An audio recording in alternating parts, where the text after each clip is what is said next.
Yes, so thank you very much for joining today classes. Today's topic gonna be very provocative, and we may touch some sensitive topics and discuss a bit about morality. Already we had some related classes connected to news games and educational games, so we were trying to bite this topic from a bit different side. Ivana, Elisabeth, may I start, or you would like to give some disclaimer before we start? No, please go ahead. Okay. Go ahead. So in order to talk about propaganda games, I would like to start this with the site of Bruce Whitehill. Games exemplify the cultural values of societies that play them, which means that it's important to understand the context and times that those games, when those games were produced. So what we would like to start with is to touch a bit on the history, and let's move to 1933, when in Germany, or maybe I should say in the Third Reich, there was parliamentary elections. People were able to vote for one party. They could vote yes or no, and as you can guess, it was Nazi party, so National Socialists. And they won with over 90% of positive votes.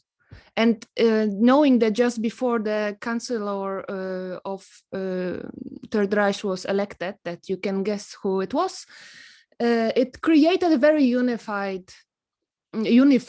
government. And when you have so uniform government when they agree with each other, it's very easy to implement vision of the country that matches leaders' views.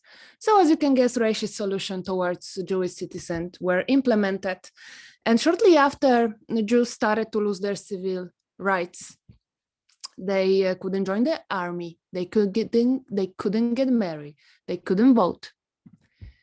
Also, there was created some official recognition of what is Jewish person. There was also recognition what is Aryan race and what is the pure Aryan, which is tall, strong, blonde, blue eyes, white man, is categorized in contrast to Jewish person.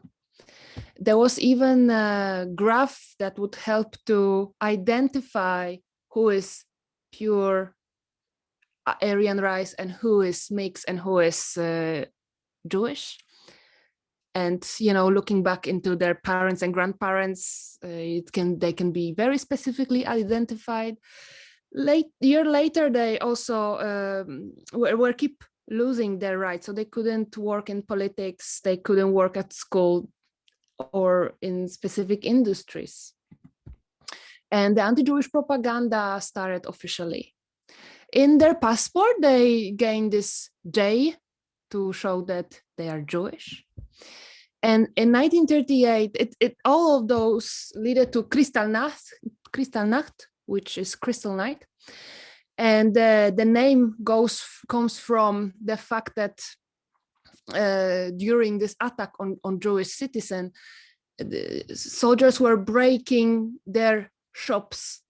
Therefore, there was lots of glass on the street. So there's the one theory of Kristallnacht, and the other is that Kristallic means clean. So they want, so to say, clean the society. And around 100 Jews were killed directly. Around 300,000 were sent to the death camps. And suddenly after, company Gunter and CEO announced the Tilbut, how to say, promo for minus 30% of a game called Judenraus,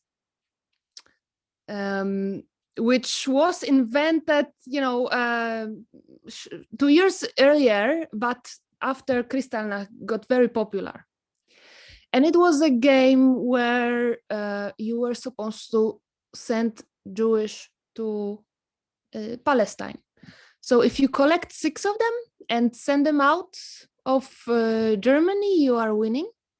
And also those kind of figures were designed in a way to humiliate Jewish people. And this is part of the board. So you see Palestine direction here. And this game was very similar to the game called Men Don't Get Angry. So it was, by the way, also a game designed by German in the beginning of the 20th century. And it was advertised as an up-to-date game that is fun both for adults and for children. And when it reached around 1 million sold examples of those games, it couldn't be ignored by the government. So the official SS newspaper criticized it actually, and they say that it cannot be that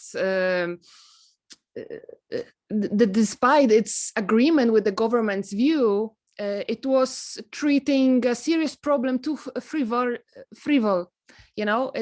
So it shouldn't be like that. But also looking from the other perspective, very often people like to be against the government. So what was it really, the article, was it really against the game, or maybe it was just making it more popular? And I would like to mention also Joseph Goebbels. So for those who doesn't know, because this is also part of maybe a propaganda that all Norwegians recognize Vidkun Quisling, but they don't recognize Joseph Goebbels, who was the closest guy to the Adolf Hitler. So maybe education is also a bit, you know, profiled to some specific characters. But Joseph Goebbels was a genius when it comes to propaganda, extremely intelligent man, as intelligent as evil. And when I mentioned in the beginning that Aryan rice, of course, should be tall, strong, blonde man, that you can see that this is very short, dark hair guy. And also what my dad told me is actually that he was wearing different shoes, because one of his shoes was always a bit taller, because he was not walking very, you know, clearly, because he also wasn't the example of the strong, sporty person. So it also shows that maybe if you are super smart, doesn't matter actually how you look. But even though he was not matching this standard, he advocated progressively harsh discrimination of Jew people, and he was minister of propaganda. Such a ministry doesn't exist anymore. But when I'm thinking about nowadays and you know, words that are being used like marketing or other government actions that actually can include some propaganda elements. And he's also, I would like to bring one quote from one diary that I found from 1950, that they say that he said, "To be perceived, propaganda must evoke the interest of an audience and must be transmitted through an attention-getting communication medium." So seeing that Judenraus was such a popular game, they started to build more of entertainment for the German society as such. And this is another example called Bomber über England. So as you can see, you have a board with the balls, and you're supposed to, those balls are symbolizing bombs, and you are bombarding England. And the rules are that the more important city you bombard, you get more points. So, you know, try to reach London. And game was supposed to support the decision of bombarding England and making society feel like winners and make them feel victory when a Nazi aims their goals. So generally about the aims of the propaganda games, we can say that they were supporting government decision, and they were supposed to convince users or the players that what government decide was right. So actually, when you're winning the game, you feel the victory, you know, when government is winning their war. So it was very much connected. Propaganda games those times were very much connected with military decisions. But let's take a look closer to one more game that is, at least at the first glance, doesn't look like supporting military, and it's Jagd auf Kohlenklau, which is about ecology. So knowing that people use too much energy, so the same issue that we have today, but those days just we can say that people were using too much charcoal, if I use correct English word. So here you have the board, and you can collect points depending if you have turn off light in the room that you're not sitting in, or if you turn off the radio if you're not listening to it, so it just doesn't play. And here you can gather the points if you are more ecologic, so how we would say it, and sustainable. And here are a few of the roles. So for example, when you leave the door open, so the charcoal stealer steals the heat, so actually going back to 5.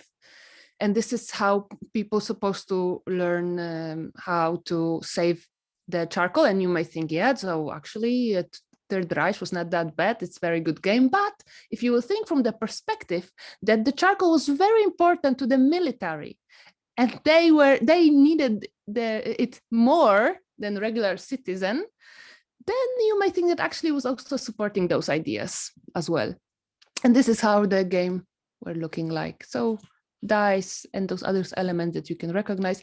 And the last game related to Germans that I would like to talk about is from more modern example, because there were lots of those older games, but touching on one of the today's example, we have the game called Secret Hitler. I played it, and I don't think it's good for many reasons.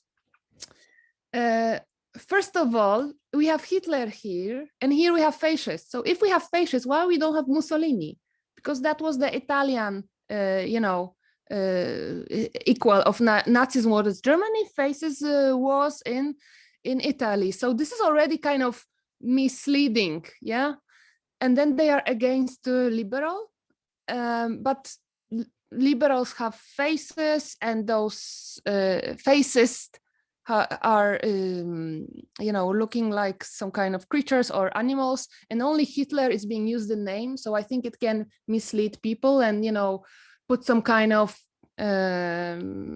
misunderstanding there, especially also that red color was those times related to communism also. So I have a bit of a problem here. And also I see that very often media are trying to say Nazi, Nazi, Nazi, Nazi. They don't say German, or they don't say, any other words. It looks like they're trying to lose this connection between specific nation and the wording.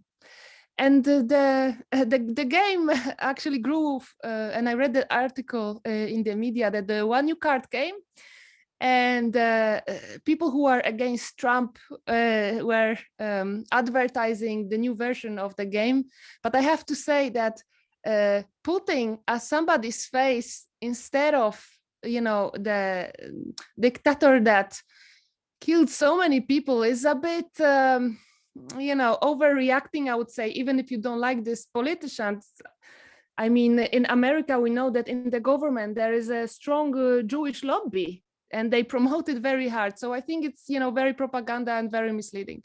But this is about, this part of the world. So we touch a bit on the Europe, a bit of the America. And now I would like to leave a voice to Elisabeth that will tell you about other part of the world, and I think can sum up what propaganda is. Yes, thank you. So I would like to continue with 2 definitions of propaganda. 1, the spreading of ideas, information, or rumor for the purpose of helping or injuring an institution, a cause, or a person. And 2, ideas, facts, or allegations spread deliberately to further one's cause to damage an opposing cause. And like Martina mentioned, there are several types of propaganda games. Many fall within the categories of nationalistic games and political games, and here under especially war games have been extremely much focus on. The objectives or intended learning outcome from propaganda games are like other serious games to influence the player's belief system and have them internalize desired concepts, which will ultimately reflect in a behavioral change. In the case of propaganda games, these can be, for example, obedience, fear, sympathy, anger, humiliation, shame, transparency, silence of expression, or to strengthen nationalistic beliefs. Many propaganda games' incentives is to influence players to certain actions, such as recruitment to groups or religion, discrimination, radicalization, racism, terrorism, environmental activism, or cyber terrorism. There are also another group of propaganda games, which is called advert games, and the incentive of this type of games is to influence players to buy or promote certain products. Similar to other games, propaganda games use effective storytelling to captivate the players. The games are designed to keep players engaged and to ensure that they are kept in the game for an extended period of time. The longer they stay in the game, the more likely they are to obtain the desired learning outcome. And ultimately, propaganda games are designed for control and power.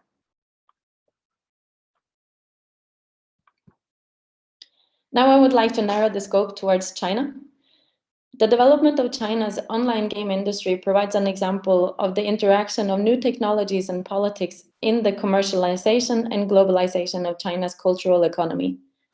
This example highlights the interplay of the state's political agenda, business interests, and the nationalistic sentiments as online games are planned, designed, and consumed in contemporary China.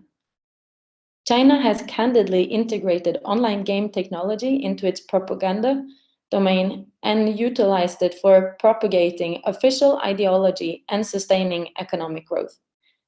The Chinese government partnership with online gaming companies have allowed the government to promote its nationalistic agenda and to capitalize on enormous popularity of online games in China.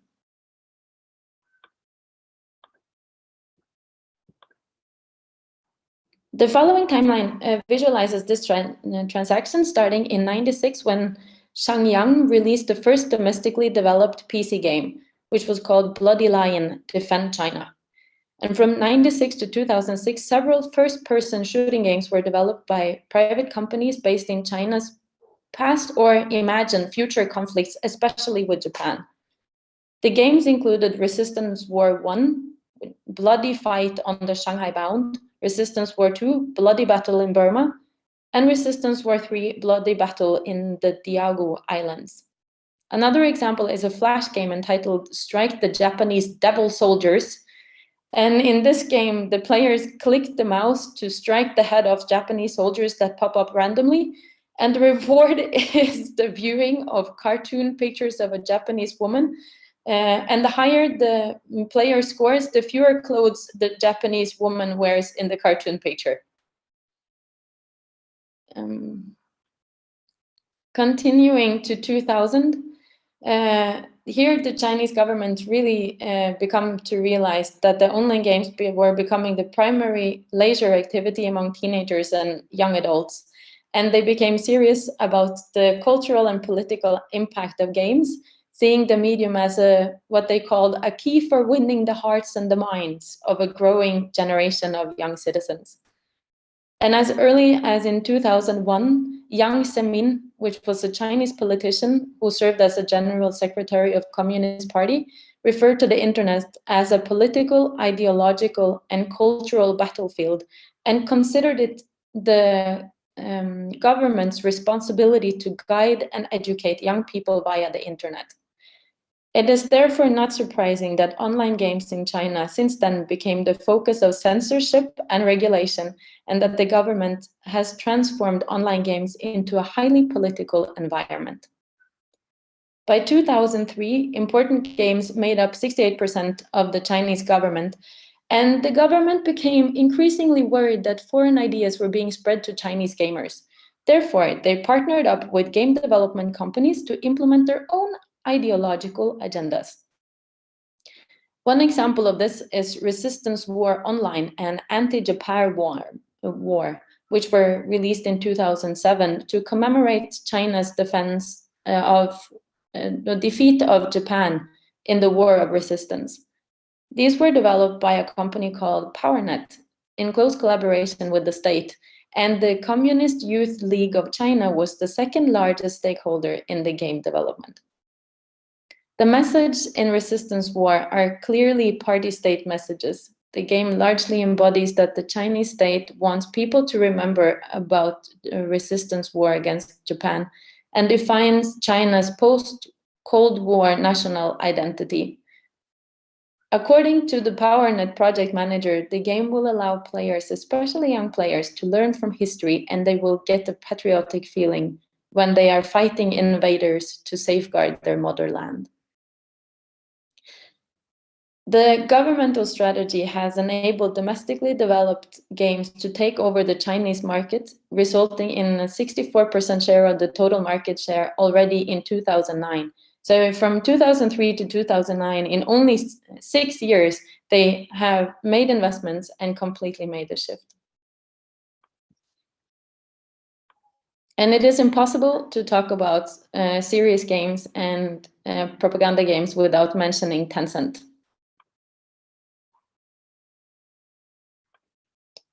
This is a company which was developed, which was founded in '98. It is a multinational investment company in China.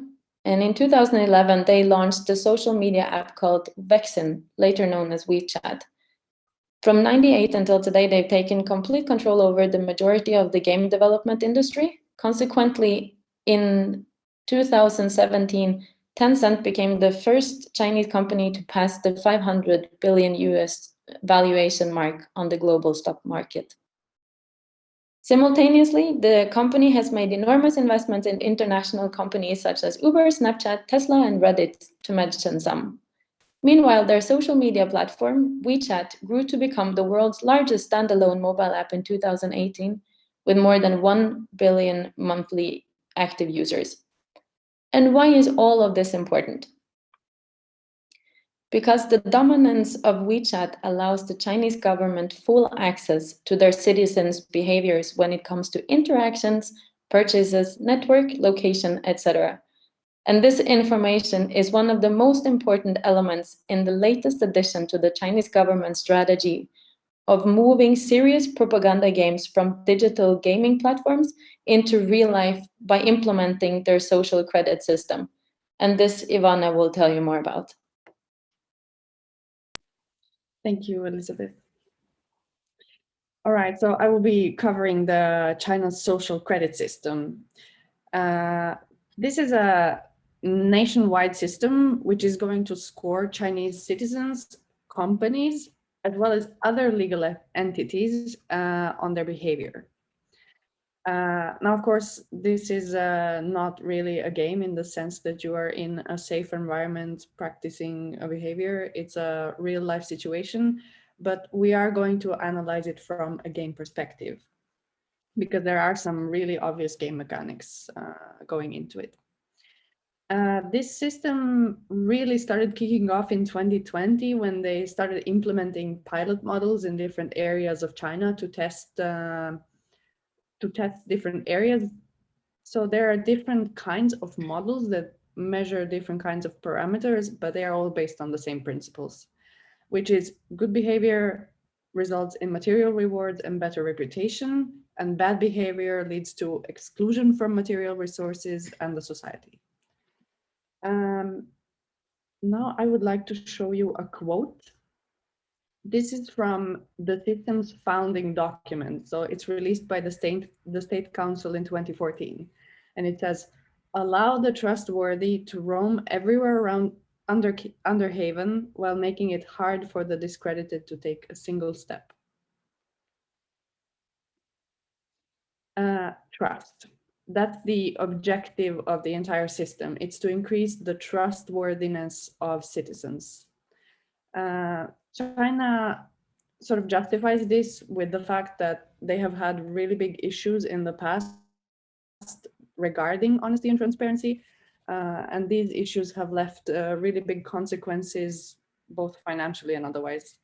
They have had issues with food poisoning, with chemical spills, financial fraud, academic dishonesty, you name it. And they all think that the cause of this is the lack of trustworthiness of the population.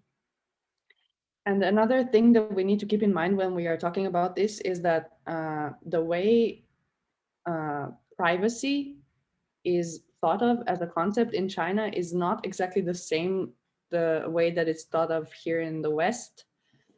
And this might be due to some moral value differences or their history. But in China, when you talk about privacy, the word bears a really negative connotation. It's related to shame or something that has to be hidden. So when the government decides to take away the privacy from the people, there isn't really an extreme reaction to this because they aren't taking away anything that the citizens are supposed to have, if you know what I mean. All right, so let's talk about the scoring system. So trustworthiness score places the citizens into one of these categories, and each category carries certain social and material benefits and punishments. In this model that we are looking into, so like I said, there are different kinds of models in different provinces that are being tested at the moment. In this one, citizens are rated from the starting point of 1,000 points or level A. So because they don't have background information on each and every citizen, lots of people work on farms, they don't really have credit cards so they can look into their digital history. So they had to give every citizen a starting point that is not affected by their history. And then from there, they can move up or down, earn points or lose them. The triple A rating that you can see here is the top one. And actually the double A rating and the triple A are not that different when these benefits are concerned. They're supposed to be quite similar. The triple A is considered the model of trustworthiness, and it's supposed to bring most benefits. And when it comes to these social benefits, it's really kind of interesting on its own because it's not really clear what these benefits are. And it's really hard to find information on what you get if you are a AAA citizen. So I found some articles that said you would get benefits in health services, like you wouldn't have to wait in line for hospitals, and that people who have a AAA rating can get into top schools easier and their children can get into top schools easier, but it doesn't state any concrete examples like how many points you need, what is the benefit, everything explained in detail. And as a matter of fact, this is a really big issue. There is an entire paper looking into the transparency of the system, and it's called Clear Sanctions, Vague Rewards, How China's Social Credit System Currently Defines Good and Bad Behavior. So while you are given this trustworthiness or a high honor rating, you don't really know what you get by being an exceptional citizen. On the other side, if your rating drops below B, life gets really noticeably harder as soon as your score drops below the threshold. So you notice the bad side of the system right away. So first of all, if you have any high position at work, that will be taken away from you because people who are rated below B are not entitled to high job positions. They will be demoted. They will not be allowed to attend top schools, to go to top hospitals, to buy certain kinds of transportation tickets for fast trains or fly by plane. They will not be allowed to stay at high-end hotels. And especially if your score dropped due to a debt that you didn't pay, you will be banned from buying certain goods. So anything that the Chinese government doesn't consider completely essential, you will be denied from buying. So we won't be able to buy any luxury goods, for example. And if your score drops low enough, your achievements can be taken away too. So if you have a PhD, that will be erased from your name. You just lose it. There is nothing you can do about it. So additionally, these people who are below A, so below 1,000 points, they get re-educated. That means that they get control visits from government officials so that they can learn how to improve their scores. All right, let's go on to the next concept, which is the concept of red list and blacklist. So if your score is really low, or if you do something really bad, say you have a really big debt that you haven't paid, you will end up on a blacklist. And the blacklisted individuals are excluded from all aspects of the society that the government could possibly exclude them from. So they will lose their jobs, they will not have access to transportation, schools, hospitals, they can't get loans, anything pretty much. And the worst thing about this is that they will not necessarily have broken any laws. It might just be quite a lot of negative points they collected by breaking social norms. And this blacklist is public information, so it's available on the Credit China website. I think if you just Google Credit China, this is what is supposed to come up, and everyone can see it there. So I haven't included any screenshots because names of actual people are listed there, and as well as some bad things that they have done.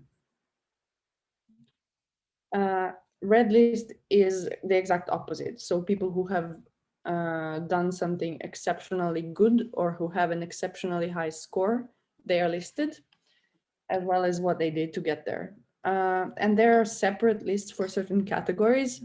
So a red list for volunteering, for example, it lists people who are volunteering for a number of hours, and it will show just the best volunteers. So maybe people who have volunteered over 1,500 hours within 1 year, let's say. And what is a little bit vague about this is how people actually get there. So they say that they volunteered for a certain number of hours, but they don't say what cause they volunteered for or in which company or like what the hours actually consisted of.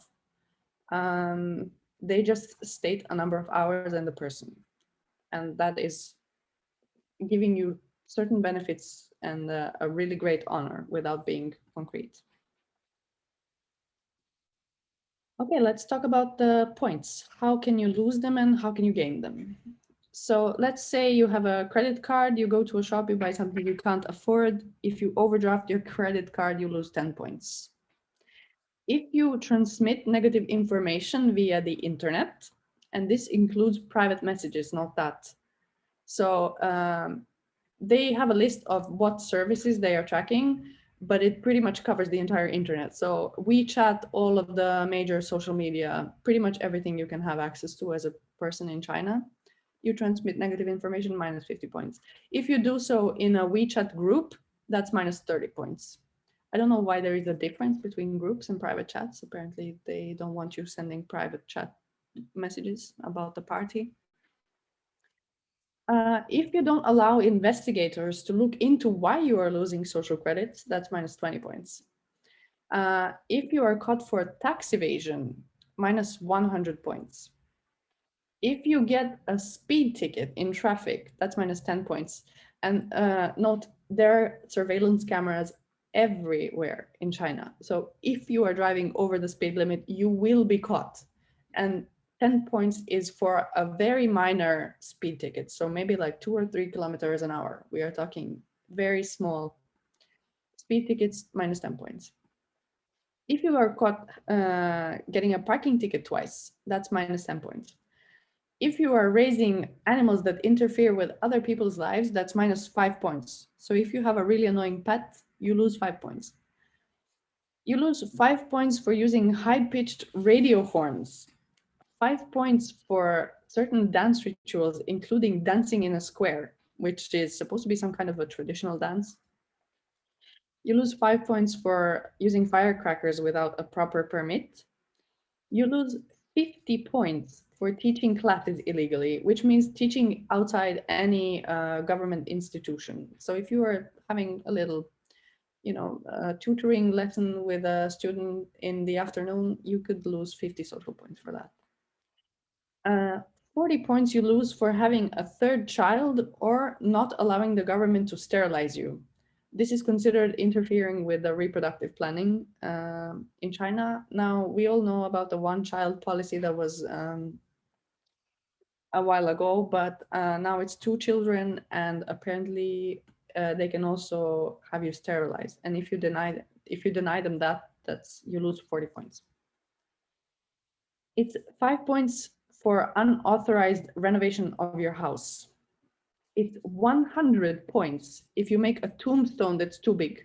So apparently they have recommended sizes for each tombstone. If you make it bigger than that, you lose 100 points.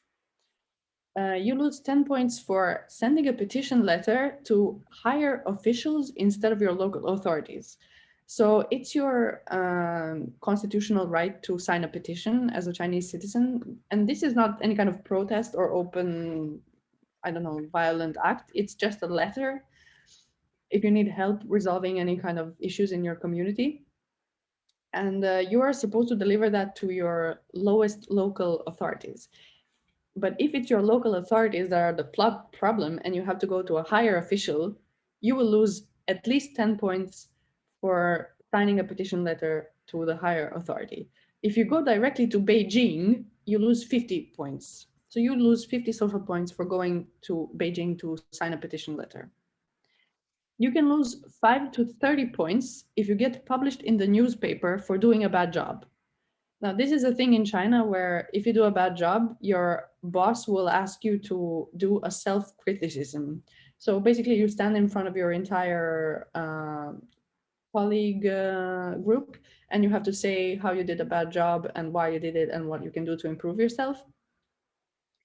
And if you have done a bad enough job, they will decide to maybe send it further to the company CEO, or they would maybe post it in a local newspaper.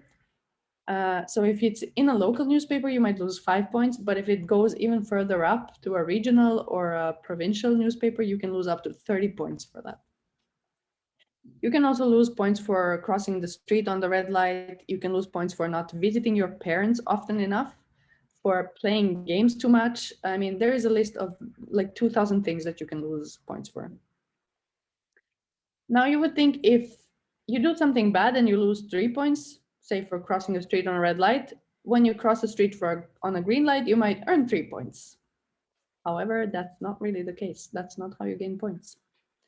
In order to gain points, you have to have a document, preferably on paper, that states clearly that you did the action that you did to earn the points, and you mustn't accept any reward for your effort.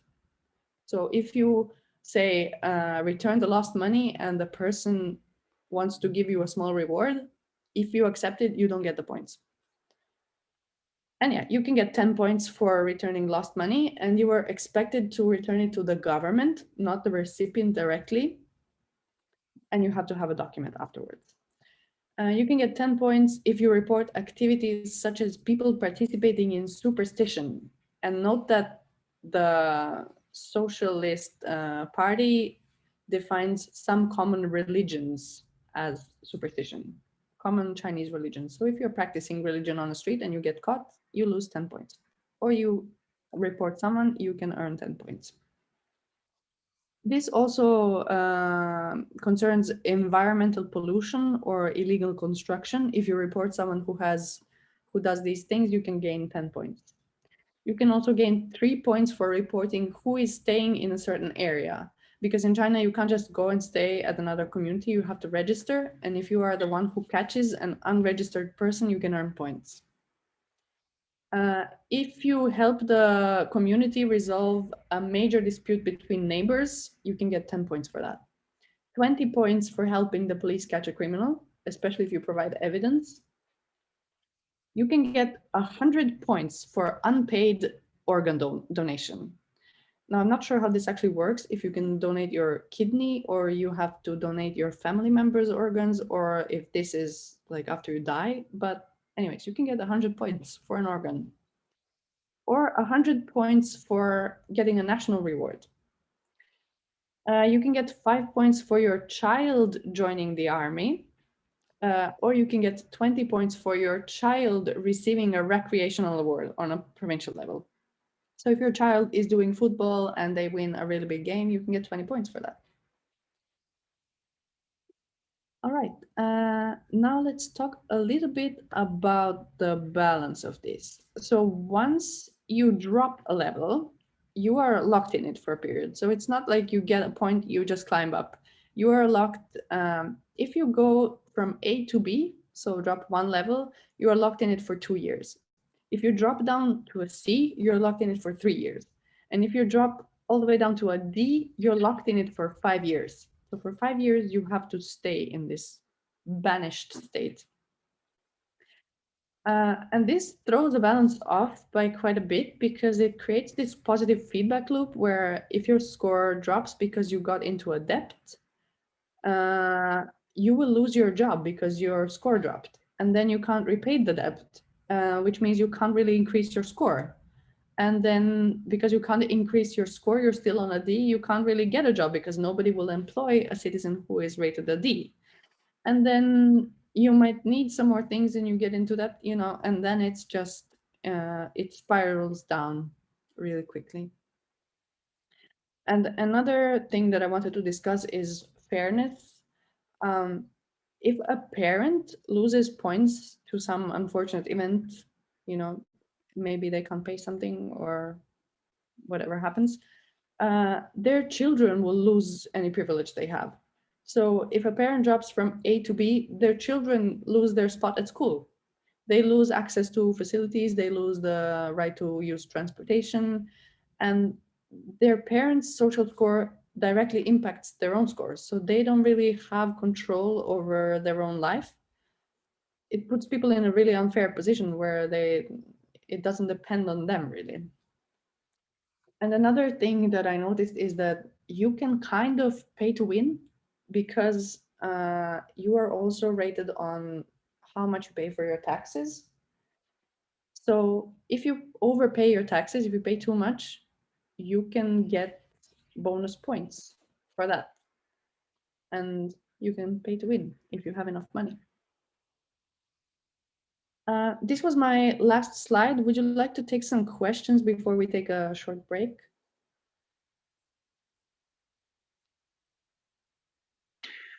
I think there will be many with a lot of comments, but I'm not sure if anyone wants to have a question first before we break, because after the break, we definitely have an interaction session. I'm very sure about that. All right, then shall we leave it for after and take 10, 15 minutes? Yeah, I think that sounds sensible. If we continue 10 past, it's Rune. Yeah, maybe just a question. Is it proper to call this a game? Is it not too much into people's direct life to really call it like a serious game? Yeah, I said a sentence about that in the beginning. I am well aware that this is not a game at all. We are just looking at the social credit system from a game perspective when game mechanics are concerned. So we want to look into like the balance, fairness, difficulty choices, those aspects of the social credit system, because there is game mechanics employed in here because people have to win points, don't they? Yeah. Yes, and also we touch on a bit history of politics to show also, because behind propaganda there's always the government, right? Or in many cases at least. So also we wanted to show this road, how this evolved, because if we would publish today board game, the same as in the 30s in the Third Reich, would it be so popular? Or this medium also kind of got a bit more flexible, and some techniques, as Ivana said, were kind of adapted by during the time by politics and other methods. So also we wanted to show this different perspective and different element that keeps this all together. That sounds good. Yes, coming back to that, just to comment on the so we're coming back to Martina's point, but I'm just responding to Ivana's one. I'm kind of siding with her to some extent because it's a matter of perspective. There's an entire branch called game theory in economics that literally looks at an economy as a whole always as a game. It's a game of rational actors, so it doesn't surprise me that you could consider, an arrangement such as the social credit system also, of course, a game, in the very real world. I guess it's a very serious game, I suspect it would possibly be. Anyway, I think we have a lively discussion already. Yeah, well, I just maybe I should say propaganda game, because this is not so much. I mean, this is that's right. about the propaganda. It's really influencing the society directly. Yeah. It's not just propaganda. So sorry, I should have left that or include that. You're right. With this qualification, you're right. It doesn't have this. It's stronger than propaganda. Put it this way. Benjamin, can you bear with it until the break? So because I know sure. once you ask questions, it's usually the break is over.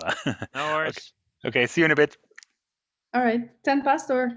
Yeah, it may 12 past now, so everyone can get their 10 minutes of walking time, I guess. Yeah. All right. Discussion. Or questions rather first, I believe. Benjamin, you had something to ask? That's right, Benjamin. Good point. Thanks. I kind of wanted to build up on one of the things that was talked about, but didn't mainly keep the focus to China. Of course, that was the point of the talk.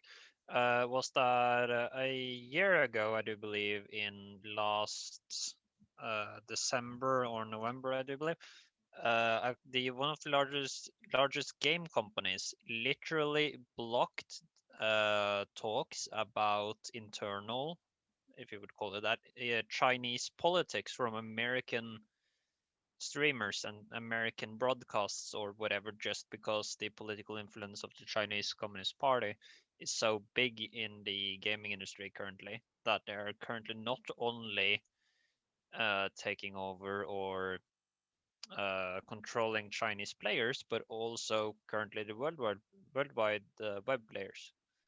This was the Blizzard and Activision companies' reaction to the Hong Kong protests. And as far as I know, Tencent doesn't have a vested interest directly in Blizzard, but Blizzard, one of the biggest player base of Blizzard is currently in China, which means that you kind of need to act in China's interests if you want to stay in China, which is, yeah, not always nice. Yeah, and actually, as a matter of fact, the paper that we posted that everyone were supposed to read, it's about how this social credit system will affect businesses, because China does hold a really big portion of the world economics. And once the businesses are being rated on social credit and have to behave according to that rather than being incentivized by money, the game changes for a lot of companies. That has kind of been the case for China and Chinese companies and American or worldwide operator companies that operate in China for a while, though, even if it might not have been directly just stated out loud. Because I know that when this incident happened, Blizzard was first out in China with PR statements, etc., to please the Communist Party before they even started dealing with the American backlash, which was kind of interesting and kind of terrifying. Yeah. American-owned company following Chinese rules and etiquettes, or at least what they think the Chinese party wants. This will make doing business in China a lot harder for foreign companies. I have no doubt about that. Oh yeah, definitively. But I also don't believe that companies, again, like Blizzard, who has a large vested interest in China, will then continue to be afraid of doing anything that will upset the party, which kind of goes back to, I'm still not entirely sure if they want the companies and citizens to be paranoid of offending the party, or if they want a clear guideline that they want everyone to follow by the letter. Because Chinese politics, or what is allowed and what is not allowed in China, kind of changes by the day, it feels like sometimes, which makes having a rigid framework for what is allowed, not allowed, difficult. Can I offer a provocative claim, or and please respond. I interrupted Ivana. Please continue. No, I was trying to hear what you were saying. I just want to put a provocative claim out, and I would say it's probably even easier for foreign companies to operate in China with a social credit system. Any idea why? I mean, I don't prove anything. It's just an opposite claim. And can you see any reasons as to why? Yeah, because if we go back to the incident I stated, the Blizzard started acting in what they believed in a way the Chinese government wants them to act, and if they kind of have some clear guidelines, they know where they are and also how they know how the government want them to act, both outward and inwards in China. Exactly. I mean, you know the features. And that's the main point, right? So Yes. companies, all international companies have a CSR unit, right? Corporate social responsibility. And they always need to invest into something that's kind of, ethically, morally, or whatever, culturally kind of useful in a given country. And it's generally marketing, right? So in a wider sense, that is outreach in the form of marketing. And if you have parameters that define good behavior, wouldn't it make it in fact easier rather than harder? Because all those challenges, sure, they are annoying and they are, can be ethically challenged and whatever else, but they're nevertheless clear parameters what good behavior entails, right? So if a company drives this in one way or another, it could actually be indirectly very positive. And even if you don't have, especially if you don't have the cultural background, wouldn't it even be easier then to kind of commit to it? Question. Right, because you don't need to, you're not guessing what is good behavior, but you actually know what good behavior is. I guess that depends on whether you're guessing or not. Are they transparent about what the guidelines are? Well, you listed them just now. Like, you get very concrete points. I mean, it can't get clearer. You spent 5 or 7 minutes on just reading the features. So, I mean, if we follow those ones, and I would assume that there's an equivalence for companies as well. I mean, how good does it get? I mean, in any society, I don't know.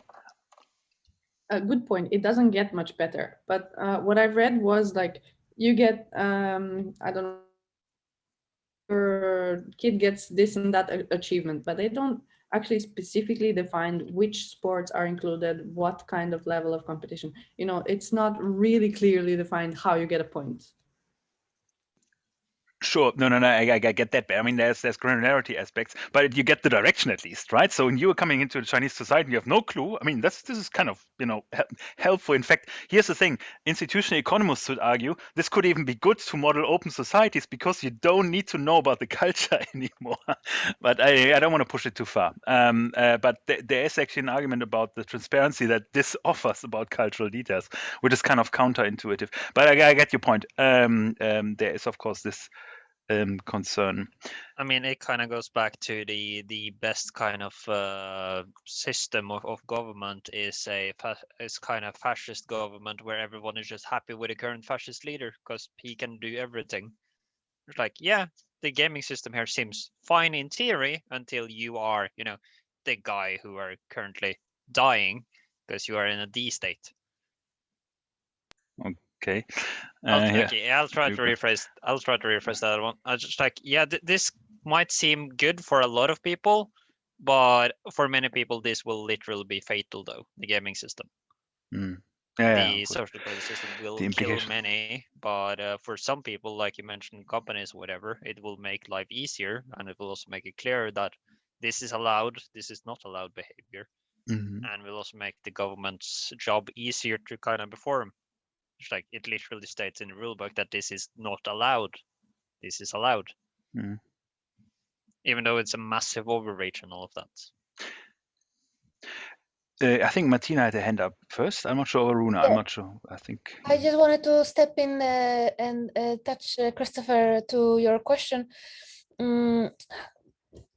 Because one thing is that we have our opinion and we are of course also biased and we are raised in some kind of standards, but the other thing is that we are starting this social credit game, and suddenly let's say that I am a student and let's say that I have good grades, I like what I study, and it appears that I have lots of points, and inside me there is growing the feeling that actually the system is good because it gives me a good visit card. So I'm automatically, it makes inside me growing the sympathy. So the same like in those propaganda games when bombarding London, you should feel victory along with Germans when they are really bombarding England. Then when I'm getting those positive points from China, it's growing in me that my government is good, and I also feel victory because I'm doing as government wants to. So also the one thing is what we think about it. Now, for example, from the perspective we have now, it would be easy to criticize it. But if we would be in this maybe it would change our opinion while our score would be changing. So I just wanted to touch on that. And let me know immediate. Rune, is your response to that as well, to that point?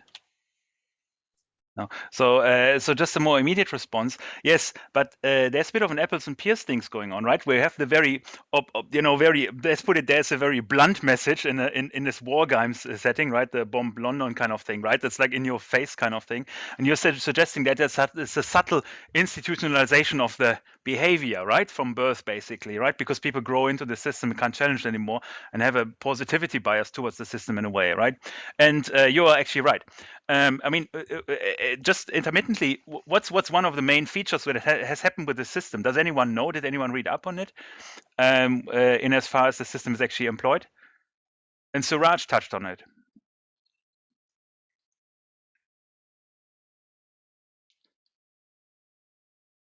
What's happened in the system? Well, they actually started using for advertising.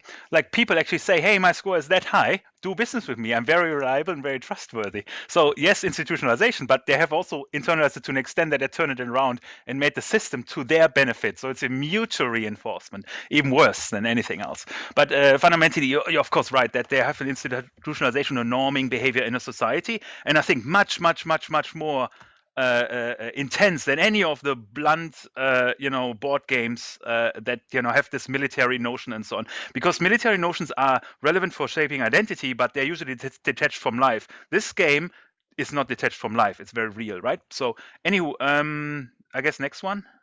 Who wants? Rune, you were waiting forever in line. I'm always too excited about propaganda games. Sorry. I don't know forever, but the thing I was wondering or thinking here is that you talk about transparency. It would be easier for foreign companies. I mean, I think it's quite known that in history China has been kind of closed to the outside world. It tries to stay inside. So foreigners have never been very much liked in China. It may change, but I think it's still kind of affecting the culture.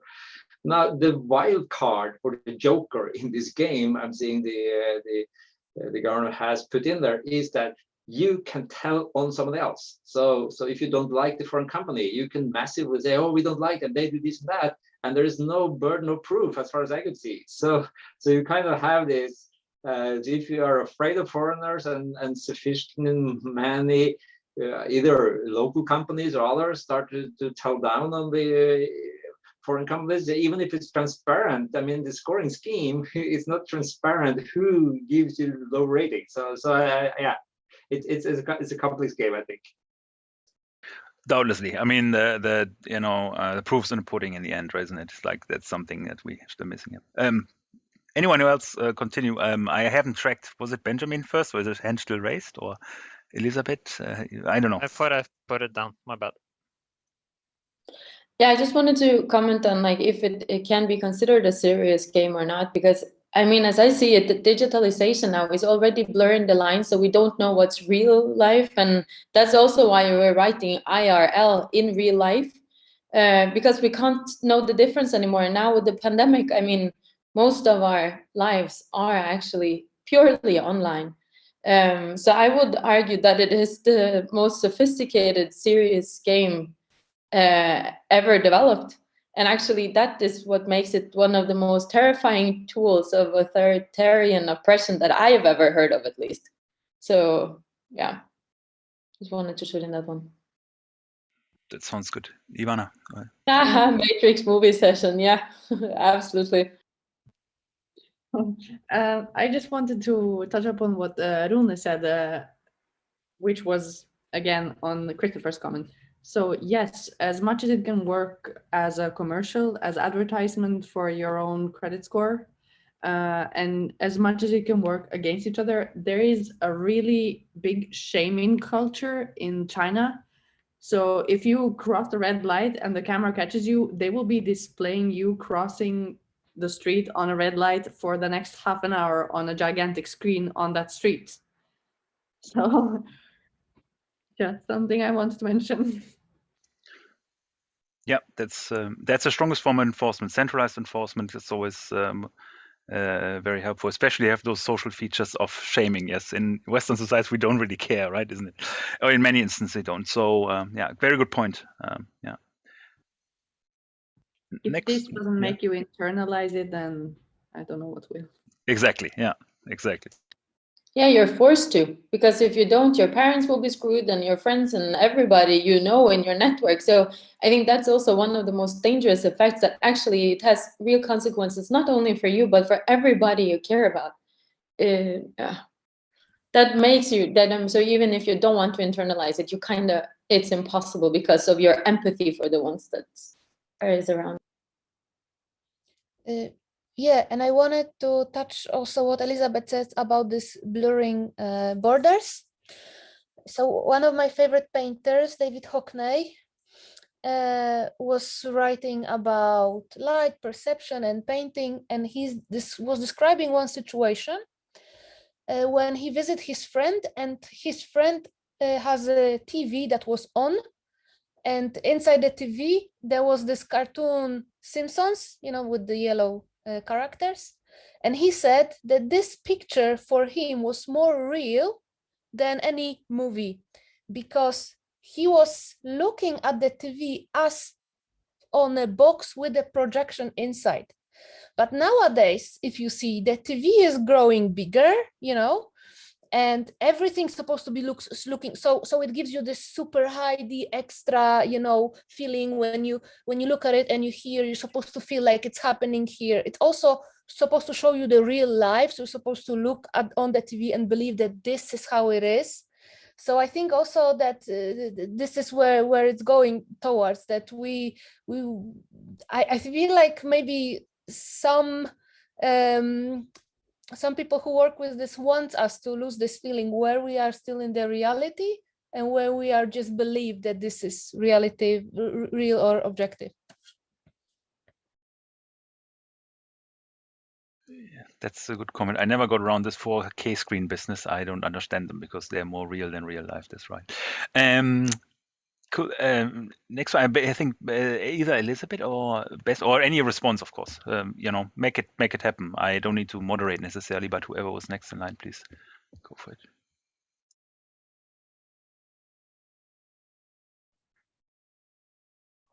Yeah, I could go. I didn't hear you, Besnik. You were about to say something, I believe.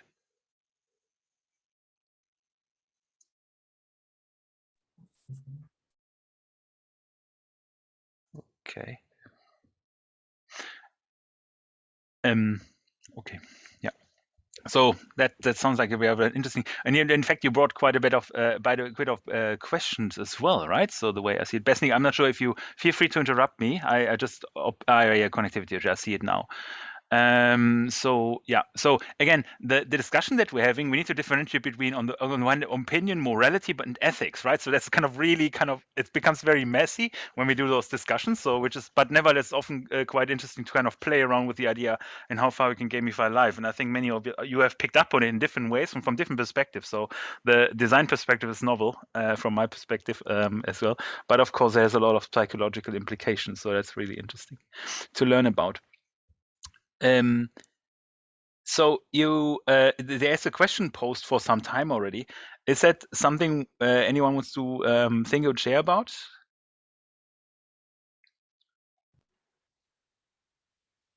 Have any of you ever played a propaganda game?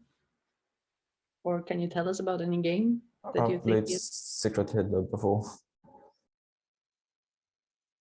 Can I ask you, where was the first time when you play it? Like which country you? Yeah. Sorry. Yeah, it was here in Norway, actually. Exactly. Don't you have Yeah. a feeling like in Norway it's kind of more popular than anywhere else? By the way, yes, and I've been hunting for a board, but I can't seem to be finding one actually. So if anyone knows where the game is available to buy, please do let me know. You can print it yourself, or it's sold at Outland. Okay, thanks, Benjamin. But really you liked it? Because I have to say I didn't like it, especially they marketize it as a game that will make you fight with your friends or something like that. So also controversial marketizing way, but I am very much I feel very negative about games that could have some educational aspect, but doesn't have. Especially, as I said, they put, you know, Hitler in fascist instead of Nazist, and Mussolini in fascist, or there's no female bad character, for example, or any like that, or yeah, or also it's very popular all the time to put Hitler as the worst dictator ever, but there were so many more brutal ones, like Idi Amin in Africa and many others. So, you know, there are some characters that have this legend on them. So it's many things there that are disturbing me in this game. Just an immediate follow-up, Martina. So I follow you. You're arguing from a marketing point of view. They abuse the brand Hitler, right? So in order to popularize the game because it's so well known, I guess. But what I still would not disagree, because there's on the one hand there's a characterization of liberal, on the other one of fascist, and they are actually equivalent natural kinds ontologically, right? So like National Socialism is a specialization of fascism, right? As is the Italian fascism. So if you have Nazis on one side, you need to find an equivalent on the liberal side to kind of correspond it. Otherwise, you are comparing apples and pears. So purely from a categorical point of view, the allocation liberal versus fascism is, I think, appropriate. But I agree with the either you want to bring it down one notch or to a granular level of equivalence. But I completely agree that they're overusing one label and forgetting a lot about most of the others that exist as well. And here's the thing, still exist. That's the most funny bit. I think you can bring it easily into the contemporary setting. Not funny, but you get the gist what I mean. So yeah, anywho, I don't want to draw that out. So please, whoever wants to respond. The game setting is literally early 1930 Germany, though. So. Yeah, but then you have honed it down already. I think then there's little wiggle room. I haven't played it, but I was just looking at the cards and thinking about the ontology behind it. The 4 lines of lore is like, the liberals versus Hitler pre-Kristallnacht and Night of Long Knives, etc. So it's like, can you get rid of Hitler before he becomes Hitler? I like Lama's comment. She's subtly spot on. Yeah. Suraj, you had been, I'm not sure, Besnik, are you still in the loop, or because you had connectivity issues earlier, do you want to respond? Feel free to. Yes, if I have the chance. I just wanted to continue a bit about in yours and Runa's point about, I guess, companies outside and local companies. I think it was mentioned in the paper as well that it's almost unavoidable that there will be a bit more of a aggressive competition once the system has already been established. So let's say there are a few years actually past the introduction of this system, you will have these sort of layers of citizens. You have the low scoring citizens, the high scoring citizens, and the middle part in between. So what companies will most likely be doing is that they will start targeting a broader audience in the beginning, and then they'll be more specialized, or at least target a specific audience. So what companies or competitors could actually do, they could actually target the low and let's say scoring citizens to actually degrade the feedback for other companies which are, let's say, targeting the high scoring citizens. But the same could be done. There are many, I guess, variables into play. Let's say cultural variables, as you mentioned. Maybe people like local companies more than actual outside companies, but there are so many, I guess, I don't know how to call it, so many guns that companies could be using to actually put themselves ahead of others. So I think the outside companies will actually have a harder time, I guess, spreading their business inside the country.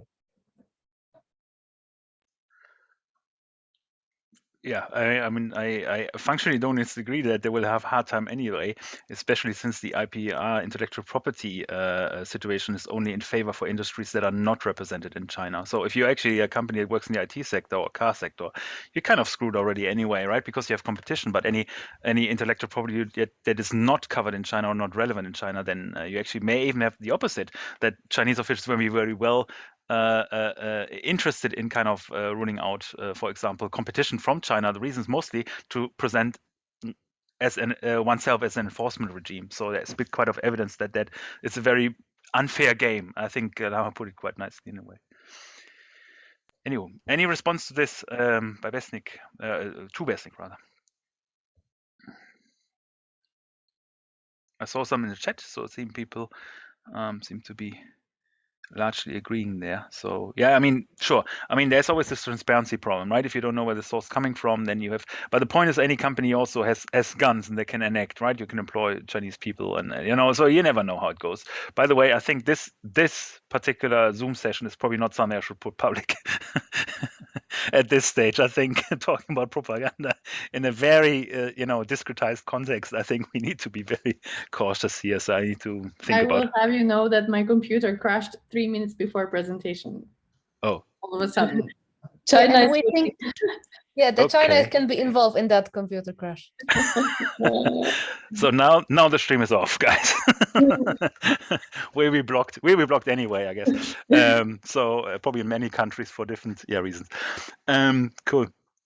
Yeah. Can I follow up on the question? So there's still some. So maybe we need a set of conspiracy games here. Yeah, that's right. That's good, Rune, for calling us out. There's conspiracy games. That's right. We probably need to think about this. There's a lot of speculation, right? We don't know. 2 comments on the China thing. One comment I want to have is there's an interesting paper from 2019 that actually looks at the Chinese social credit system more organically from a legal perspective and take it apart a bit. Turns out it's actually not one system, right? It's actually multiple systems that are interlinked, or sometimes not. Some are private, some are public. So it's not that one coherent system as we think about it. So if anyone is interested to get a clearer picture and perhaps revise their view and opinions or contextualize it, I commented the issue that Ivana created on the weekend and linked another paper there. And for you guys, of course, the report writer, would be interesting to have a look at this. It's a really interesting paper, completely out of our discipline, though. Forgot to mention that earlier. Okay, there's Suraj. I think you have been waiting forever, and I'm quite keen to see or hear what you have to say. Thank you. I just wanted to understand in a way what propaganda is in terms of games, because basically, as I understand, propaganda is supposed to influence audience in a way, right? But in terms of having a preconceived idea on, like, for example, if you take Secret Hitler, we all know Hitler has a bad reputation, to put it mildly. So I mean, there is a preconceived notion that this is heading towards a bad idea. So there's no influence in terms of good or bad or some other way. So, I mean, what level of propaganda does one preach is what, I mean, I'm thinking. Yes, I don't agree. Few things. First of all, as I mentioned earlier, I have everywhere when I read the articles about Second War, it's all the time Nazi, Nazi, Nazi. Why they don't say Germans in this and this year? Why they don't say Third Reich? So very often it can suggest the propaganda of detach this specific nation of the ideology. And nowadays, everybody are called Nazi, whatever, Trump Nazi, this Nazi, yeah? So I see propaganda here in for example, making people not thinking about history, not analyzing in details.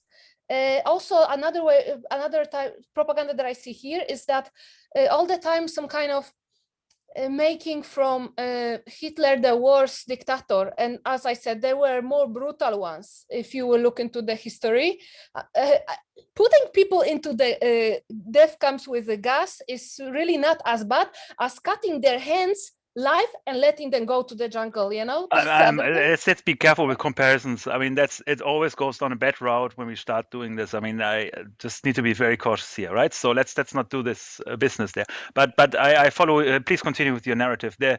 I follow that there are actually more rulers that had more stronger impacts on society, that in terms of the number of dead people and so on, not necessarily even dictators. But please continue. But just be careful with comparisons there. Okay, because I wanted to touch also on Putin. Yeah. Go for it. Okay. For example, sometimes I speak with people who are Russians or people who like to, who prefer call themselves Russians, even they are not Russians, but they are, let's say, Lithuanian or Ukrainian, but they say that feel in their heart that they are Russians, and they say that they very like that Putin has this opinion of this very, dangerous man, because then they feel as a country like so strong and so on. So first of all, there are different, perspectives, how you look on one person. And the other thing is that all those games are putting this, creating this narration without facts, very general words, yeah, very general names, and you don't remember details, and it doesn't teach you a history, it doesn't properly gives you some dates or names, and in my opinion the propaganda is toward not knowing too much about history. This is how I feel it. So finishing at what you said, Hitler was bad, period. Yeah, but no, yeah, okay. So you're alluding to the use of those figures as narratives, as marketing positions, like the Putin claim as a masculine strong stereotype, right? Is that the idea to take away, or am I missing this something? There's also a very good point made by Benjamin right now that there's an effect as to whether you have an effect on your own country or on other countries, right? So is that something that we need to consider when we think about propaganda, or is it doesn't matter? Well, yeah, because the Chinese game in China is supposed to teach you that Chinese government is great, but the same game in other country, in Norway, the same game could teach you that this is very bad and immoral. So definitely the background and the context is very important. Good point. Benjamin, do you have a comment? Yeah, one comment about Secret Hitler first is that we're never getting away from that one. The publishers of Secret Hitler is actually the same guys that publish Cards Against Humanity, okay. So they also have a kind of strong history of being very anti-far right and still are, etc., which kind of also maybe builds back to these fascist versus liberal, or as mentioned earlier, the Trump picture inserted, etc. But when I played Secret Hitler before, but I never got a feeling that the game never told me who was kind of right or wrong. They just gave us roles and this is your goal. They did never like try to force you to say you're a Nazi, but all Nazis are bad. It's basically you have a card, you're a Nazi, try to win. Shoot the liberals. But that's the point of that's the point of propaganda. Yes and no, because then we're back to everyone knows fascism and Hitler, etc. So you kind of then self-insert your own views, etc., into the different roles, etc. But there are many non-verbal indications of that. So first of all, the colors. Fascists are red. This was also the color that communist was marketized with. Well, Republicans are red, aren't they? In America currently. There's only so many colors. Come on, guys. Yes. In Russia, for example, there was a propaganda cartoon for kids. There was a book with a black circle and the red triangle. And the triangle was always kind of destroying circle. So kids from the very, very beginning can learn that the red is good and, and we are the power and so on. But also note that on those cards, the fascists, even though I still think it should be Nazis, but okay, are those creatures that are ugly, that are like bad animals, those yashurki that can bite you, those snakes that can poison you. But liberals have quite good human faces, and this is already, building in your, somewhere back in your mind, this is bad, this is good, this is connected to poison characters that can hurt you, and this is quite normal, cool people, yeah? So those signals, I would say, this is, so it's not like directly telling you something, but it's, this is how I visually would interpret it. I mean, first of all, I mean, shoot the liberals is literally the goal of the game, though. So not my quote. I'm just quoting the game. Yeah. But yeah, that's fair enough in terms of the using the lizard people analogy. But again, with the oh yeah, that's what I was trying to say, Rune. Thank you for putting it in better words. To go back to the actual context of the game, though, is that it's 1930 Germany. It's not gonna end well with the fascism in power. But anywho, moving on to the other points I had in terms of the propaganda games currently, I do believe that one of the more actively makers of propaganda games and also propaganda movies is the American U.S. Army and the usage of violent shooter games. That's right. They created a game in 2006, I do believe. That was literally this is how war and US military operate, etc. But I do believe mostly nowadays they have been actively either funding or assisting the development of, say, Call of Duty, Battlefield, etc.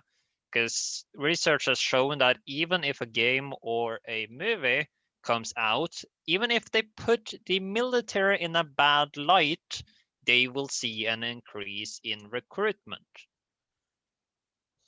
And also, they have now, in the later years, assisted the transition from gamer to military cadet, literally by implementing Microsoft Xbox controllers in tanks.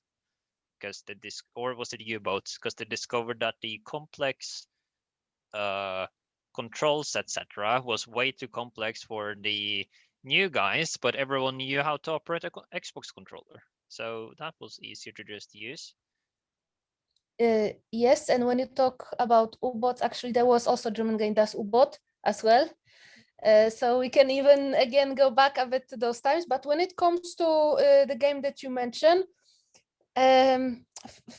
this is even more stronger for me, propaganda, because although many of those games, I'm not a player, I don't play any game. That they didn't invent any game that can keep me longer than 2 minutes on the screen or on the board. But I know that lots of people who play games, many of them are about the scenario when you have a gun and you're shooting. So there's already some kind of, I think, in the society, let's say that those are games profiled towards young male customers, that also Army is more profiled towards those. And I feel like this is very risky, you know, because already doing propaganda for Army through games, it makes me feel like they have really strong impact on those people that maybe will even already think that, oh, if this is, I'm gonna be a good one because I like to play games and I already did it. So that's a bit yeah, thoughts that I have. But also when we are on the Army and so on, I remember there was also a propaganda game when Osama bin Laden topic was very hot, so to say. And there came the time that there was also games that were against him, and also putting Army on the positive side, who can overcome him as an enemy. Yeah. So yeah. But I feel like, at least with war games, etc., and just basic shooter games, it's kind of hard to know when there's kind of propaganda involved and when it's just literally entertainment. Because, for example, one of the largest producers of shooter games, the Battlefield series, is from DICE Games, a Swedish developer and publisher, if I remember my history correctly. And if there's one thing I don't, connect Sweden with, it's a large military force and armed forces. So I do believe they are more in the entertainment side of things compared to the propaganda side of things. But then I'm back to the US forces might not literally be creating propaganda games, but they are certainly taking advantage of the existence of shooting games, putting them in a good light. Probably circle back to this. I mean, short response, Benjamin. Don't look at the country, follow the money. Okay, Lama. Yeah, that's what. Yeah, that was my point. Yeah. So, Lama, you had been. I'm excited to hear what you have to say since you raised your hand for the first time today. Yes, I actually agree with Martina with most of what she said about games and propaganda games, and I want to be back to Suraj's answer when he says, "What's a propaganda game?" I think it's so hard to label a game as a propaganda game. It's mostly depend on the receiver part or the receiver side of the game. Like I was reading about this reinforcement game in the I think in the American Army that they use game to recruit young people, and there's some general that was so happy with this game and the how successful this game was. At the same time, the same person saw a game for an Islamic group, the same idea, but for the opposite side. And he was that, no, that's a propaganda game. That's a bad game. We shouldn't allow this. We should stop and ban this game. So when it comes to labeling games, especially in this topic like propaganda or education, it's mainly depend on the receiver side, on the judge side. We can't label a game that's and spread it as this is a propaganda game or this is a education game. Yeah, that's my bit. That sounds good. Just to contextualize a bit and to convince perhaps people more that even though there's maybe a matter of perception, I mean, the law would always state the effect defines the purpose of a law. But when it comes to propaganda games, America's Army is kind of a prototype for one particular reason. Does anyone know why? It's definitely has a very propagandistic perspective. Likely the ones that have played it. And you can't overlook this. It's impossible.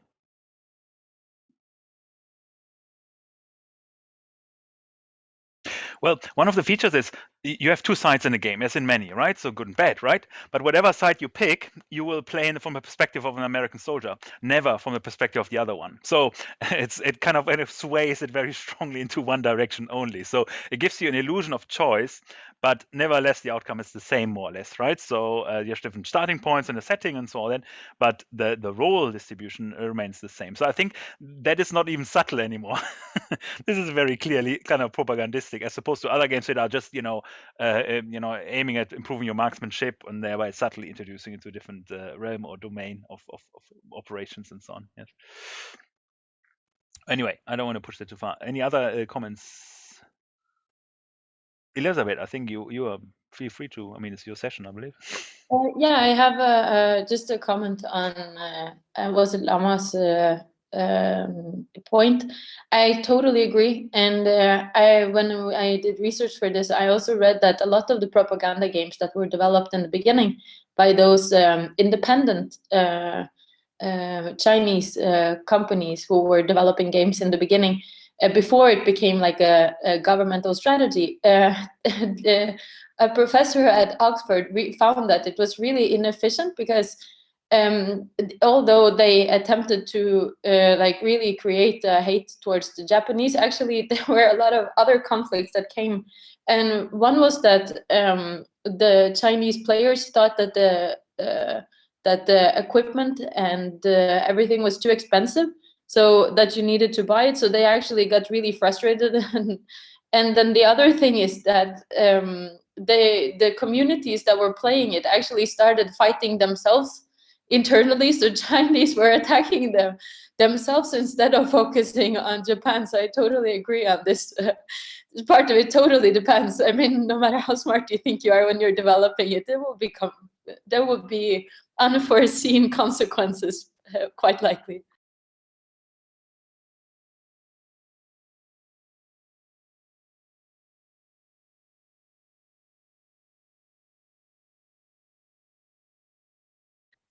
I can see Benjamin has a hand open. No, up. I keep forgetting to take it down. Pardon me. Okay, good. Yeah, so we are slowly running out of time, but there's a question coming up. Another question, please. Yeah, we have few in case the discussion would need some triggers. And I don't know if we touched already about it a bit. Like we also were thinking to ask you guys more about your reflections and opinion from the perspective where you are from and what you think. So about how do you think about the China scoring system? Do you think all citizens have equal opportunity, or do you think it's fair, or because it can be looked from few sides. So one side is, okay, then control me, but from the other side, you have a confidence that somebody who did the crime is not teacher of your baby, for example, if this is a criminal related to something terrible, yeah, that maybe would disqualify from this kind of job and so on. So there are also some positive points on it, and maybe you guys have some personal reflection how far control is good. Yes, Lama? Well, I totally disagree with any positive points that comes to this system, because for me, as like for the cookies that collect information, that this idea annoys me. How about someone that's watching me all the time? And about the symmetry, no, I don't have that all citizens have equal opportunities. Like there are some kids that were born in a rich families that they will have better opportunities to do well in life, and this system, well, okay, it will be in their side. But other kids that were born in a poor families, they will definitely have less opportunities of doing this good in this system. So I don't think this system has any positive side, actually. And I believe in second chances also. If you did something bad in your life, that doesn't mean that you are a bad person. But this system will label you for life for doing anything, any small thing. So, and this will have also bad influence on the person who did the bad thing, that okay, I did a bad thing, I will always be labeled, so I will never try even to be a better person. Yeah, exactly. Good point. That to say that the game is fair, we all need to start with the same chances, right? And as you say, some people already have less chances from the start, so that's definitely very unfair.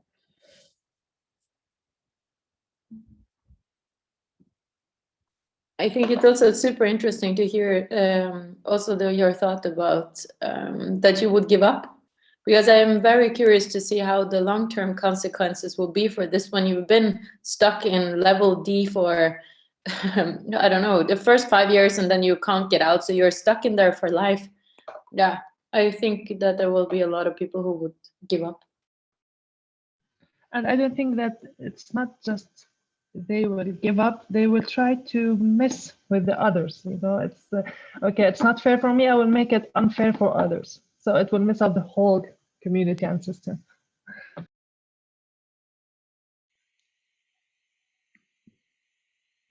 And you can definitely, spite your neighbors by just reporting them for random things so they can lose points.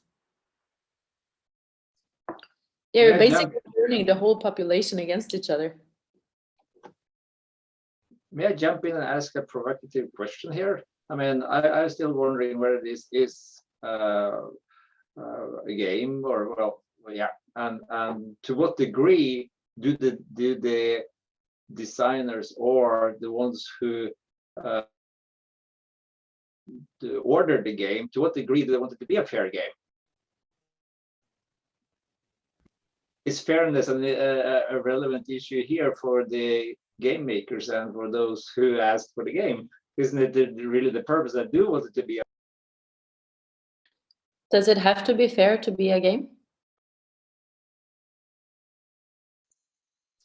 No. Well, no, but I mean, balance that. Okay, not but fairness, but balanced. And in this case, it's the fairness that is being balanced. But I think what we do, I mean, what I think Christopher's introduction is that unbalanced games aren't attractive to the players. Now, this game, does it have to be attractive to the players? No, because you have to play it. So it doesn't have to be balanced in any way. The designers could decide to be totally unbalanced, and there's nothing we do. You don't have to play it. It's not kind of a success criteria for the game, is whether it's balanced or not. So it kind of breaks with some of the things we have been discussing, I think. I'm sorry, Rune, for interrupting you. You don't really have to play it. You can just take your life or move to a different country. or the You entire. need to have that luxury to move to a different country. That's a bit of a. In my head, I think human beings, if they are excluded from a social setting, from a social experience, that it's I don't know if it's a question of choice. I think we all need to be part of a social environment, and if this is excluding it, you have to kind of play the game. You have no options. It's like paying taxes. You can't decide, oh, I don't want to pay taxes. It's something enforced on you. So you could decide to not pay taxes, but then the police comes and chase you and put you in prison. So it's a choice, but I mean, the social environment defines that this is something you have to do. So I don't think it's that voluntarily anyway. Does it have to be volunteered in order to be a game? No. Well, each game should have the option that I don't want to play this game. That's, I think, that if it's a game, I need to have the option that if I want to play a game or I don't want to play a game. So this, I don't think that Chinese people who lives in China has this option. Either they live through this game, let's say, or like you say, you kill yourself or move out of the country. And I don't think that's fair in any way.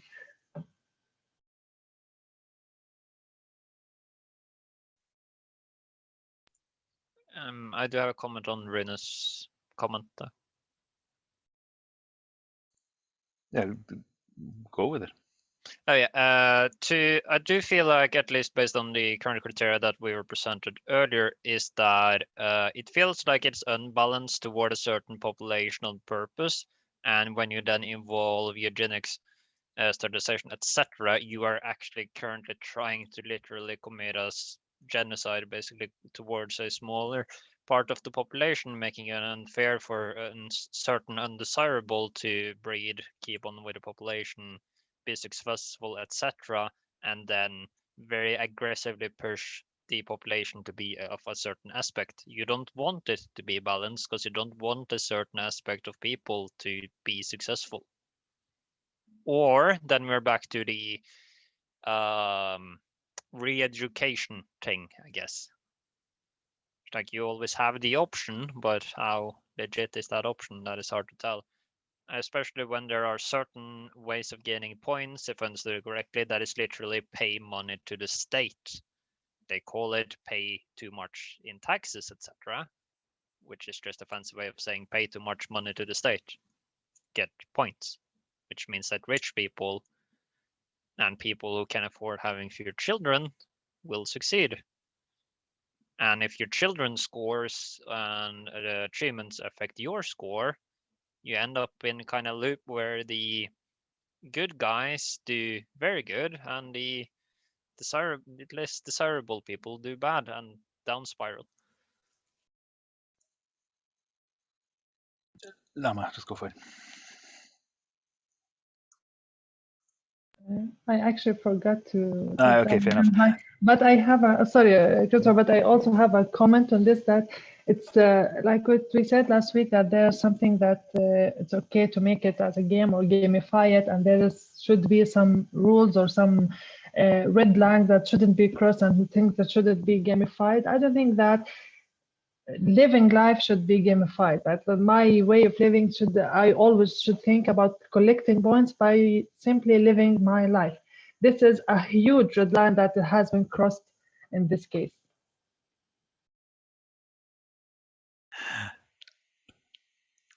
I'm always tempting to draw this back on a philosophical level because I fundamentally believe that we're embedded in a life setting. It's just that our reward system slightly rigged differently. But let me come back to, I think Martina made this point earlier, or someone anyway. I mean, talking about choice.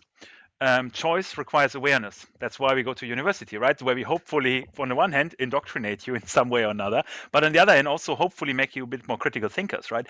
But if you grow up in such a society, in such a system, how much perceived choice, how much real choice do we actually have, right? Because there's always a point about kill yourself or move out of the country, right? But those won't be even realistic choices by the matter of standard and the framing that you experience. It's like you know, like escaping from North Korea. I mean, until you really escape and you make this commit, this really hard move, which is a one-off. It's a high sunk cost. You will never be able to come back and see your relatives and so on. You wouldn't know how it is, right? So, and I think this is the main problem of the framing aspect for it, that we underestimate. So I would argue also, I side Runa on this one, saying that you don't really have a choice, at least not a non-existential choice. Put it this way. Anyway, that's just enough of my commenting there. So anyone, I think Rune is next anyway. Yeah, it's about gamifying society. I mean, there are lots of mechanisms in society that you could say it's kind of gaming mechanisms. So let's go to US. I was in the US for a few years. So fairness or not. So what the Americans have done is the schools are ranked so that the higher ranked schools in the higher ranked school districts, you would like to go there to have the best possible education for your kids. Now they also make it so that property taxes go to paying for schools. So what does this mean? Positive feedback here. It means that people who can afford it go to areas with good schools, and that means that these schools get more money. So even better, so even more high society people like to go there, and so you have this increase of taxes, property value. So increasing taxes, making more money to the schools. They can hire the best teachers. They can get better, ranks higher, and on the other side, the next municipality, then if you're scoring low, people don't want to go there. So there's not so much property taxes, so they can't pay the teachers that much, so they get the worst teachers. So you have kind of a positive feedback on those two. Is it the game society? Well, you could say so. There's a scoring and there are mechanisms and that works there, but I don't know. I mean, I think that when we talk about serious games, I think it has. We would like to see some. We're trying to accomplish something that's more than just using the game mechanics for a purpose. It's yeah. And I think, as you're saying, choice is there, balance, and I do agree with Benjamin that it may be that we design an unbalanced game. That's our purpose. We don't want certain types of players to make well, but will do well. But yeah, I think it's interesting discussion, but I'm not so sure that it's a serious game in that sense. But it's definitely, I mean, gaming mechanics and gaming society is interesting, but I'm not sure that this is something that is really a serious game from that perspective. Elisabeth, you had a comment, I believe. Sorry. Yeah, I understand that it is. I mean, it's really difficult to define it, and I totally agree with your comments and observations. But I believe that there are still some key components of a game, such as goals, challenge, rules, and interaction. And all of these ones are still part of this, call it structure, or I mean, whatever it is. So yeah, I still think the definition, although being challenging, still qualifies as a game, volunteer or not. I would make a strong argument that all those features are social structure effectively, right? They make up social structure. You think about the tax system, education system, right? So the monetary policy, all this has the same features of interactivity, choices, and optimization against. The question is just where do we draw the line between serious game and something else that we call life?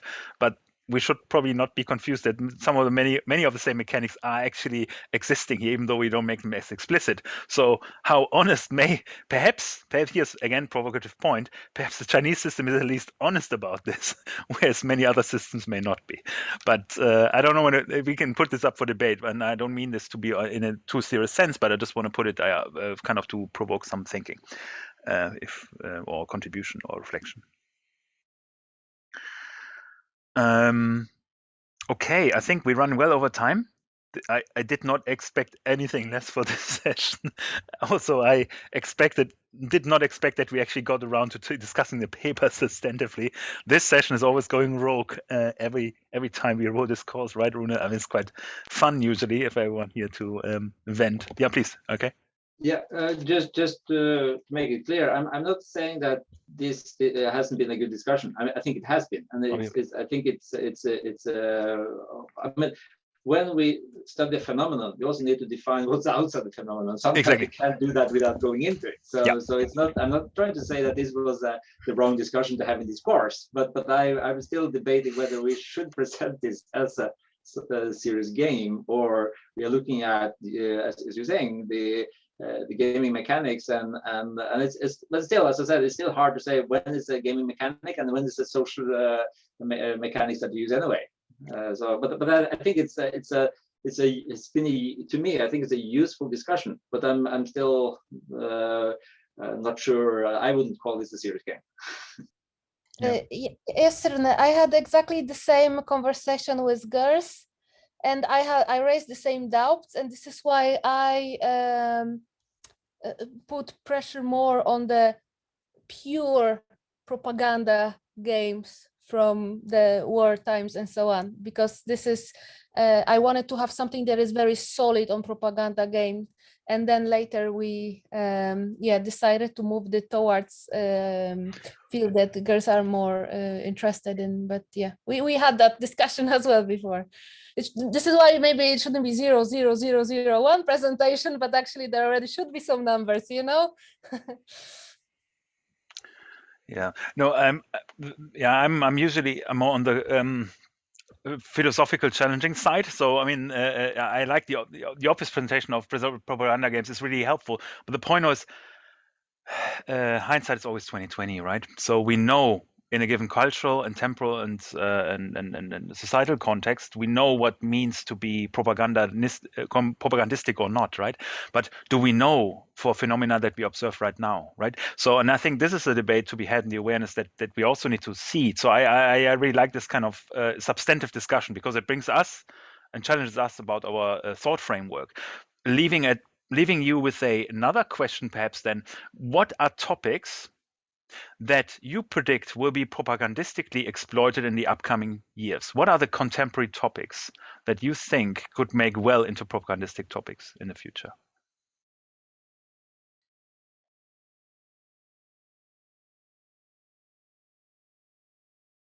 I think that will be definitely something towards Corona. Already we have so many theories where it comes from and so on. And going back to China again, I think that communist government is very happy that they have very strong reason not to open China for next 6 years, you know, especially this is the country that is they can self-produce everything. So they even, and it's us who are, you know, taking from them, everything. Everybody has at home something that is made in China, everybody, right? So they don't need us, it's us who needs them. But also there's already lots of theory. Note that Trump always in the news was saying about Chinese virus, never about coronavirus. So and this lockdown that we thought gonna be per 2 months is already over a year. And I don't know my colleagues from studies. So people who study for the first time, I'm so sorry for those students, you know, like we don't know each other even and so on. So I think that the longer, you know, the state is, the more theories as well as propaganda toward injections, toward Wuhan, you know, and everything will grow. I don't know if the form of game or not. Mm-hmm. That sounds good. That's an interesting. Any other topics?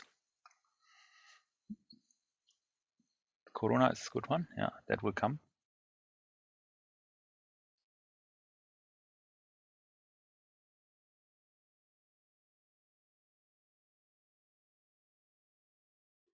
Okay. Well, globalization, that's like 2 decades out, I guess, right? So I mean, no, I'd say it's going 1 decade, right? Remember that. But yeah, I don't know.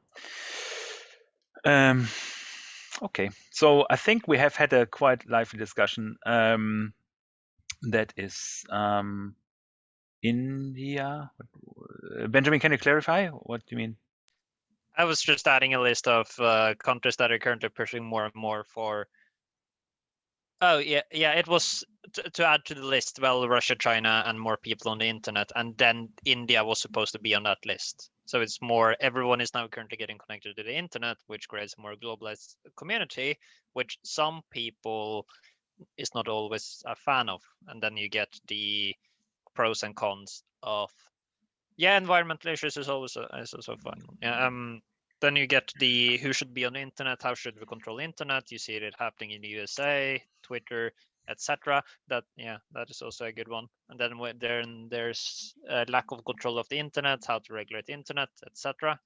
So even though internet has been a thing for many years, it's still a problem or a up for debate in a lot of countries on how to regulate it and how to drive it, etc.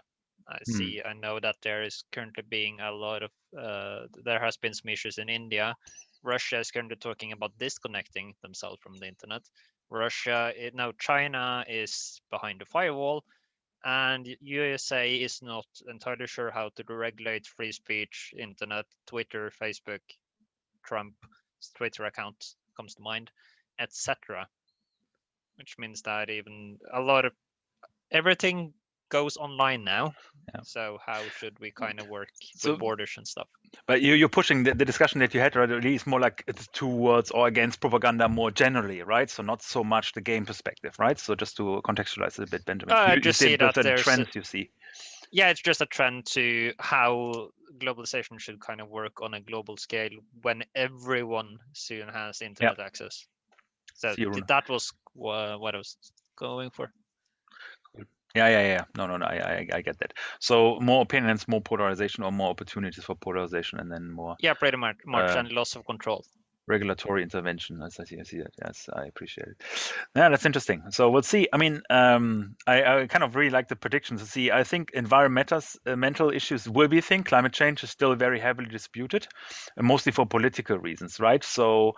But fundamentally, I mean, when it comes down to when we look at things, especially propaganda, I always think about value systems. We haven't talked about those at all, and we probably shouldn't anymore. We can do it next session.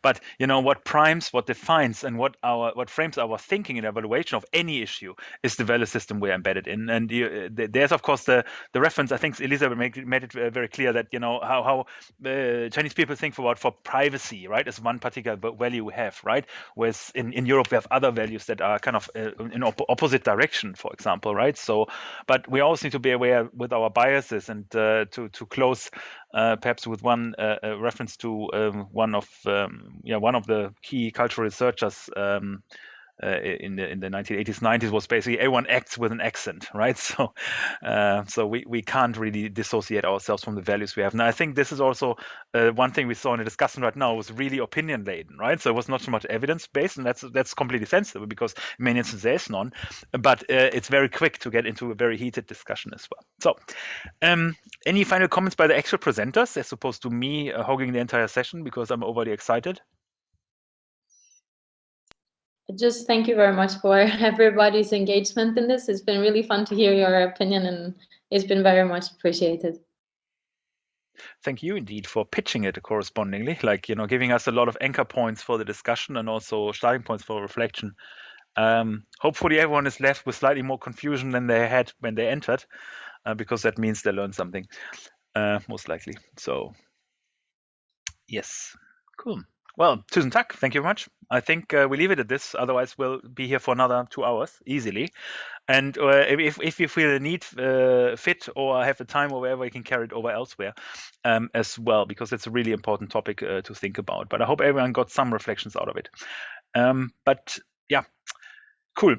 For you guys, the presenters, have a look at the paper that are linked, the Chinese social credit system, see what you make of this, if it helps you contextualize, because there's a lot of material on top. The paper you posted is largely about hypotheses, like how it could affect society. The other one is a bit more evidence-centric, like just saying how the system actually is. And it would be interesting to see what's your, perhaps your reflections on this or not. In any case, it's there. Cool. Tusen tak. Thank you, guys. Have a good day and remaining week. Oh, next week is Easter holiday, right? So no meeting next week, just to be clear. I bet I think so. Yeah, so not that some of you show up because there will be no presentation, I believe, right? We have 1 week after Easter, we continue. Oh no, hang 2 weeks per break, isn't it? Even worse, because Easter's on a Monday. Anyway, I'll post an update and then we'll be safe. Okay, cool. I mean, the schedule, the NTNU schedule should contain the break. I see. They do that for us, right? Isn't that nice? Yeah, it's hosted by Oslo for whatever reason. And yeah. The team plan is hosted centrally in Norway. Yeah, cool. All right. I missed the old one. Thank you.